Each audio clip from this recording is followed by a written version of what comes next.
Hello friends, welcome to my YouTube channel. Today my topic is evaluation. I hope you all will like it. If you like my video, please like, subscribe and share this video. So let's start the topic. What is evaluation? Evaluation is the combination of quantitative and qualitative measurement.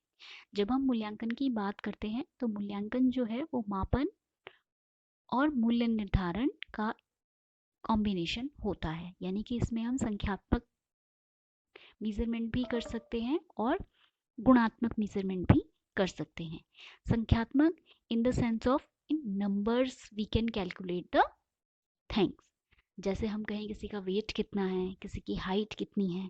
वहीं पे on the other hand side when we talk about the qualitative measurement, इसमें आप गुणों का measurement करते हो, किसी की क्वालिटीज़ का मेजरमेंट करते हो, किसी के अंदर कितनी ऑनेस्टी है, किसी के अंदर कितना फेथ है. तो इन चीज़ों को आप मात्राओं में डिफाइन नहीं कर सकते, इसीलिए इसके लिए हमको गुणात्मक मूल्यांकन की या आकलन की जरूरत होती है. तो इसीलिए कहा गया है कि मूल्यांकन जो है वो संख्यात्मक और गुणात्मक दोनों ही चीजों का मिश्रण है. फिर हम बात करते हैं इसकी डेफिनेशंस की. अकॉर्डिंग टू क्विलिन एंड हना, evaluation is the process of gathering and interpreting evidences on changes in the behavior of people as they progress through school.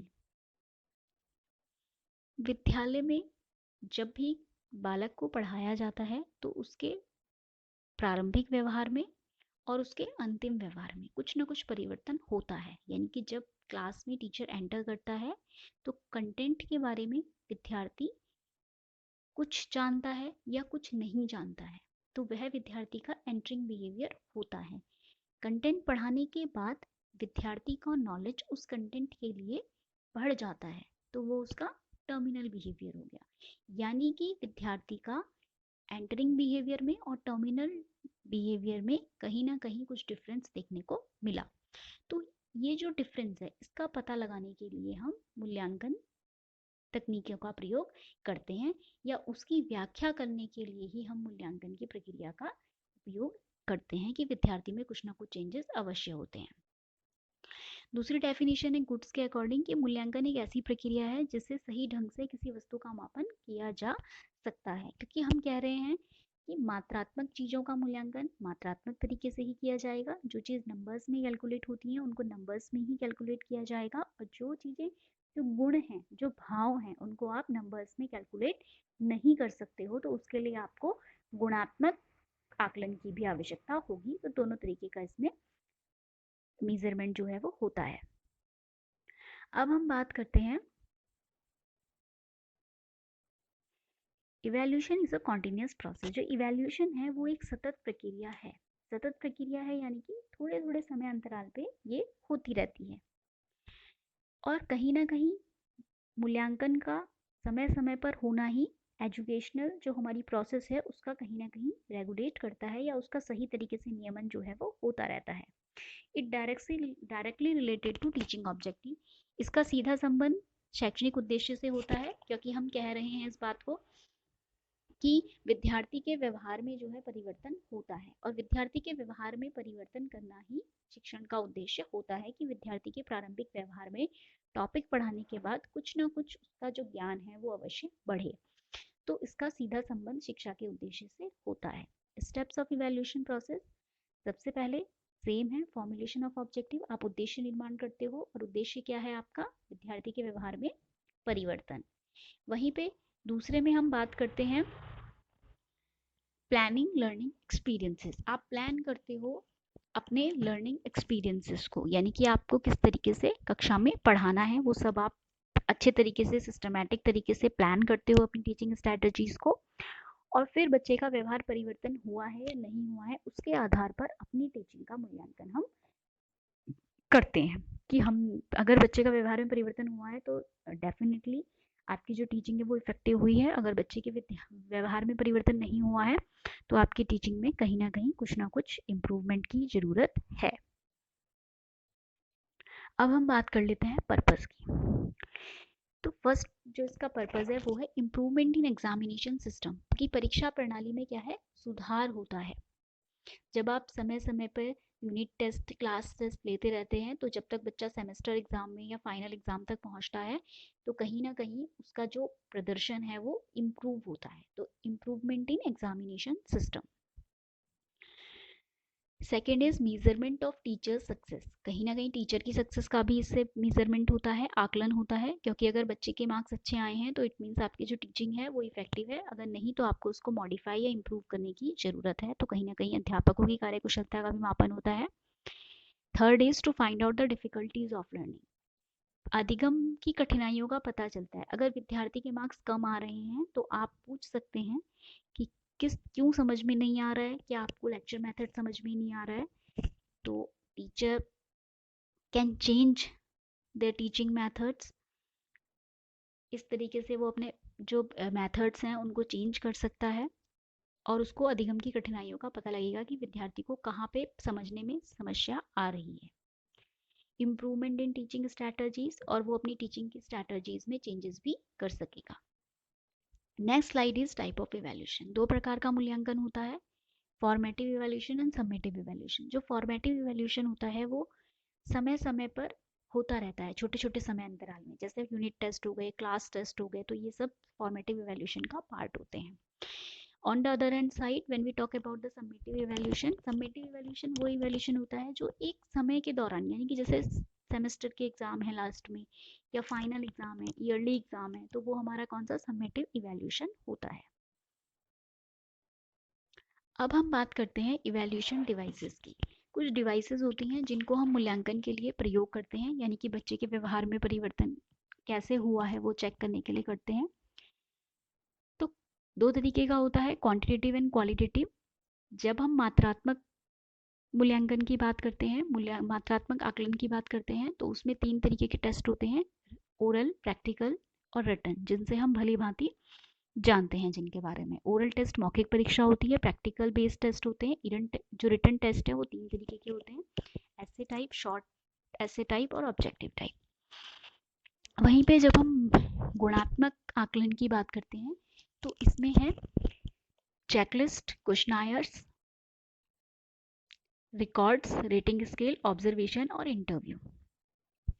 जो इंटरव्यू होता है यानी कि साक्षात्कार होता है, वो फेस टू फेस इंटरेक्शन होता है।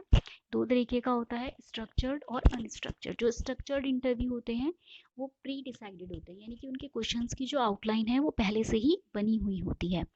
जो अनस्ट्रक्चर्ड इंटरव्यू होते हैं उनमें जो क्वेश्चंस होते हैं वो पहले से डिसाइडेड नहीं होते हैं। आप जो आंसर देंगे उस पे ही आपके जो सामने वाला है वो कोई भी आपसे प्रश्न पूछ सकता है, आपके आंसर से भी वो अगला प्रश्न पूछ सकता है।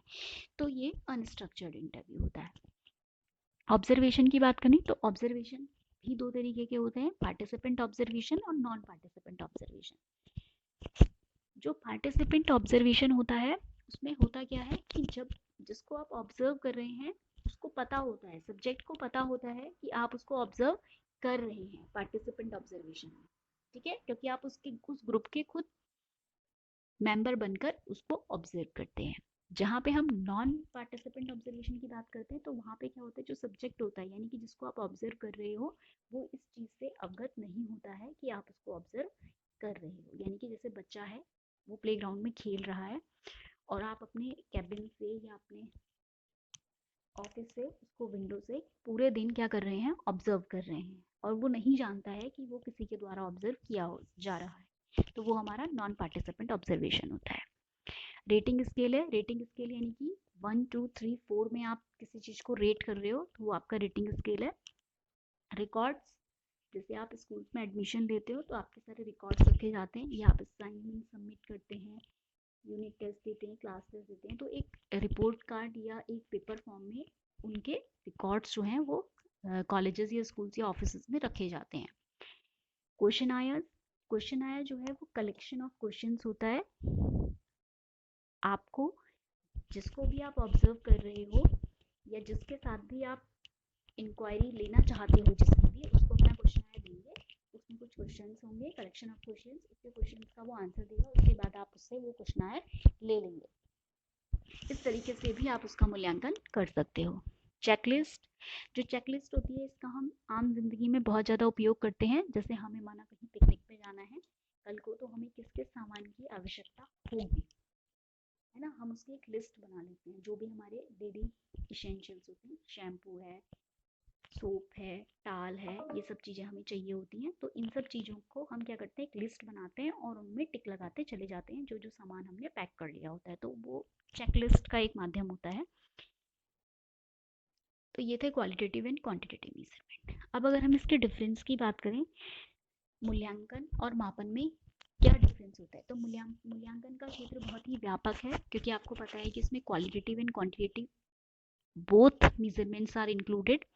वहीं पे जब हम मापन की बात करते हैं तो उसमें केवल क्वांटिटेटिव मेजरमेंट हो रहा है, इसीलिए वो एक नैरो एरिया है। वही हम सेकंड पॉइंट में भी सेम बात कह रहे हैं।